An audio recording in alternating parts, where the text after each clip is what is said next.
سلب توفیق توبہ کا ایک عبرتناک واقعہ۔ مسلسل گناہ پر اصرار کرنے سے کبھی یہ نتیجہ دیکھنا پڑتا ہے، اللہ پناہ میں رکھے، پھر ہاتھ ملنے کے سوا کچھ نہیں ملتا۔ اللہ تعالیٰ اس سے توفیق توبہ چھین لیتے ہیں۔ ناظم آباد میں ایک شخص رات دن گناہ کرتا تھا۔ جب مرنے لگا تو اس کے دوست نے کہا کہ بھائی اب تو تم مرنے کے قریب ہو، توبہ کر لو۔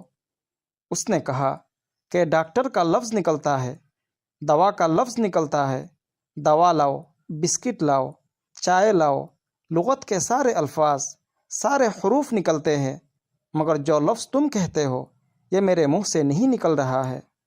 بتائیے کتنے عبرت کا مقام ہے کہ ایک شخص سارے الفاظ بول رہا ہے لیکن لفظ توبہ کیوں نہیں بول پاتا؟ یہ توبہ کے 4 حروف پر کس نے پھیرا لگا دیا؟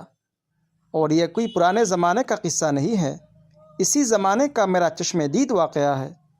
تو قبل اس کے کہ وہ دن آ جائے اور توبہ کی توفیق اٹھ جائے، اس دن سے پناہ مانگو۔ معصیت پر جرأت، بے شرمی اور بے حیائی کی حد ہے کوئی؟ کیا غیرت اور شرم کا پیالہ بالکل دھو کر پی چکے ہو؟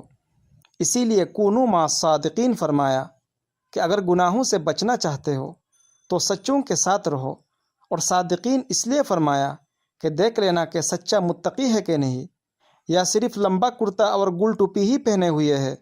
دیکھ لینا، خوب تجربہ کر لینا کہ سچا اللہ والا ہو، سچا متقی ہو۔